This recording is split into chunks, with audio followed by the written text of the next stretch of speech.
Now ponder well, you parents dear, these words which I shall write. A doleful story you shall hear, in time brought forth to light. A gentleman of good account in Norfolk dwelt of late, who did in honour far surmount most men of his estate. Sore sick he was and like to die, no help his life could save. His wife by him as sick did lie, and both possessed one grave. No love between these two was lost, each was to other kind. In love they lived, in love they died, and left two babes behind. The one a fine and pretty boy, not possessing 3 years old, the other a girl more young than he, and famed in beauty's mould. The father left his little son, as plainly did appear, when he to perfect age should come, £300 a year.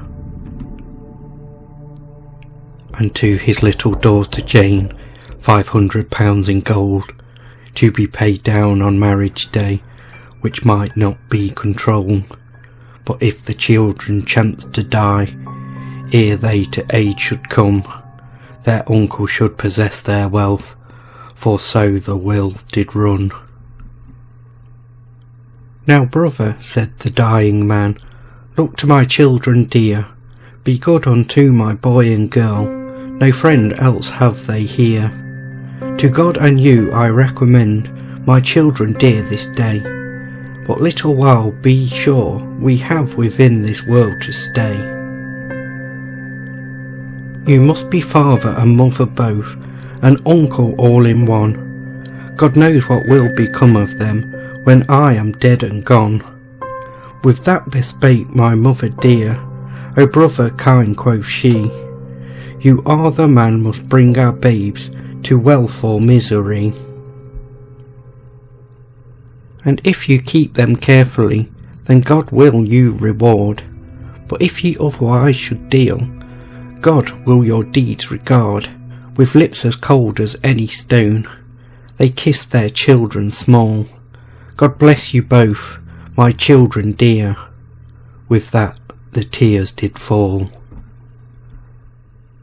These speeches then their brother spake to this sick couple there. The keeping of your little ones, sweet sister, do not fear. God never prosper me nor mine, nor aught else that I have. If I do wrong your children dear, when you're laid in grave. The parents being dead and gone, the children home he takes, and brings them straight unto his house, where much of them he makes. He had not kept these pretty babes a 12-month and a day, but for their wealth he did devise to make them both away. He bargained with 2 ruffians strong, which were of furious mood, that they should take these children young, and slay them in a wood. He told his wife an artful tale, he would the children send, to be brought up in London town, with one that was his friend. Away then went these pretty babes, rejoicing at that tide, rejoicing with a merry mind, they should a cock a horse ride. They prate and prattle pleasantly, as they ride on the way, to those that should their butchers be, and work their lives decay. So that the pretty speech they had, made the murderer's heart relent, and they that undertook the deed, full sore now did repent. Yet one of them, more hard of heart, did vow to do his charge, because the wench that hired him had paid him very large. The other won't agree thereto, so there they fall to strife, with one another they did fight, about the children's life, and he that was of mildest mood did slay the other there, within an unfrequented wood, The babes did quake for fear.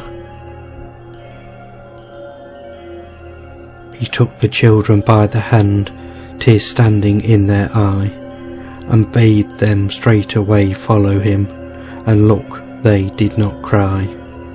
And 2 long miles he led them on, while they for food complained. "Stay here," quoth he, "I'll bring you bread when I come back again." These pretty babes with hand in hand went wandering up and down, but never more could see the man approaching from the town.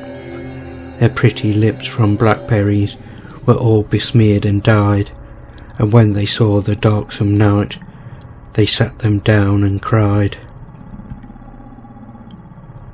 Thus wandered these poor innocents, till death did end their grief. In one another's arms they died, as wanting due relief. But no burial this pretty pair from any man receives, till Robin Redbreast piously did cover them in leaves. And now the heavy wrath of God upon their uncle fell. Yea, fearful friend did haunt his house, his conscience felt an hell. His barns were fired, his goods consumed, his hands were barren made.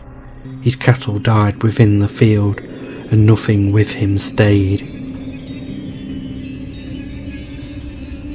And in a voyage to Portugal, 2 of his sons did die, and to conclude himself was brought to want and misery. He pawned and mortgaged all his land, ere 7 years came about, and now at last this wicked act did by this means come out. The fellow that did take in hand these children for to kill was for a robbery judged to die, such was God's blessed will, who did confess the very truth, as here hath been displayed, the uncle having died in jail, where he for debt was laid. You that executioners be made, and overseers eke, of children that be fatherless, and infants mild and meek.